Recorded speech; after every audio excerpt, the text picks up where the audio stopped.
Stanley's mother insists that there never was a curse. She even doubts whether Stanley's great-great-grandfather really stole a pig. The reader might find it interesting, however, that Stanley's father invented his cure for food odor the day after great-great-grandson of Elena Yelnats carried the great-great-great-grandson of Madame Zero up the mountain. The Attorney General closed Camp Green Lake. Miss Walker, who was in desperate need of money, had to sell the land which had been in her family for generations. It was bought by a national organization dedicated to the well-being of young girls. In a few years, Camp Green Lake will become a Girl Scout camp. This is pretty much the end of the story. The reader probably still has some questions, but unfortunately, from here on it, the answers tend to be long and tedious. While Mrs. Bell, Stanley's former math teacher, might want to know the percentage change in Stanley's weight, the reader probably cares more about the change in Stanley's character and self-confidence. But those changes are subtle and hard to measure. There is no simple answer. Even the contents of a suitcase turn out to be somewhat tedious. Stanley's father pried it open in the workshop, and at first everyone gasped at sparkling jewels.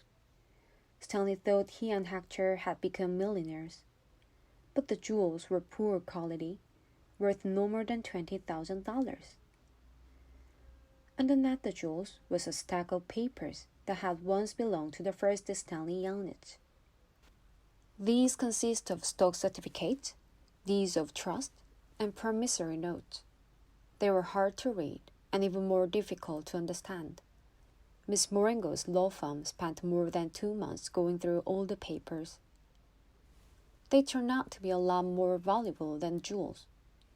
After legal fees and taxes, Stanley and Zero each received less than $1 million, but not a lot less. It was enough for Stanley to buy his family a new house with a laboratory in the basement, and for Hector to hire a team of private investigators. But it would be boring to go through all the tedious details of all the changes in their lives. Instead, the reader will be presented with one last scene, which took place almost a year and a half after Stanley and Hector left Camp Green Lake. You will have to fill in the holes yourself. There was a small party at the Yelnats house. Except for Stanley and Hector, everyone there was an adult. All kinds of snacks and drinks were set out on the counter, including caviar, champagne, and the fixings to make ice cream sundaes. The Super Bowl was on the television, but nobody was really watching. It should be coming on the next break, Miss Moringo announced it. A timeout was called in the football game, and the commercial came on the screen. Everyone stopped talking and watched it. The commercial showed a baseball game.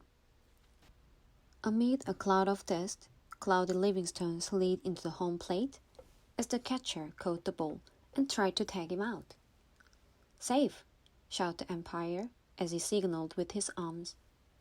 The people at Stanley's house cheered, as if the run really counted. Cloudy Livingstone got up and dusted the dirt off his uniform. As he made his way back to the dugout, he spoke to the camera. "Hi, I'm Cloudy Livingstone, but everyone around here calls me Sweet Feet." "Way to go, Sweet Feet," said another baseball player, slapping his hand. Besides being on the television screen, Cloudy Livingstone was also sitting on the couch next to Stanley.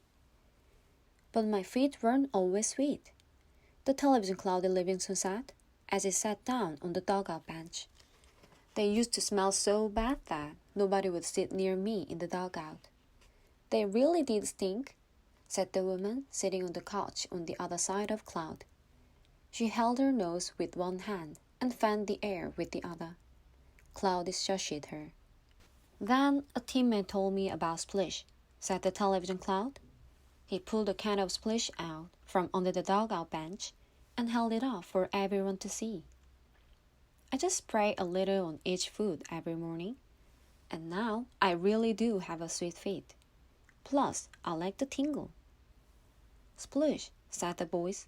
A treat for your feet, made from all natural ingredients. It neutralized odor-causing fungi and bacteria. Plus, you'll like the tingle. Everyone at party clapped their hands. He wasn't lying, said the woman who sat next to Cloud. I couldn't even be in the same room with his socks. The other people at the party laughed. The woman continued, I'm not joking. It was so bad. You've made your point, said Cloud, covering her mouth with his hand. He looked back at Stanley. Will you do me a favor, Stanley? Stanley raised and lowered his left shoulder. I'm going to get more caviar, said Cloud. Keep your hand over my wife's mouth. He patted Stanley on the shoulder as he rose from the couch. Stanley looked uncertainly at his hand, then at Cloudy Livingstone's wife. She winked at him. He felt himself blush and turned away toward Hector, who was sitting on the floor in front of a stuffed chair. A woman sitting in the chair behind Hector was absent-mindedly fluffing his hair with her fingers. She wasn't very old, but her skin had a weird look to it, almost like leather. Her eyes seemed weary, as if she'd seen too many things in her life that she didn't want to see. And when she smiled, her mouth seemed too big for her face. Very softly, she half sang, half hummed a song that her grandmother used to sing to her when she was a little girl. If only, the moon speaks no reply, reflecting the sun and all that's gone by. Be strong, my weary wolf, turn around boldly. Fly high, my baby bird, my angel, my only.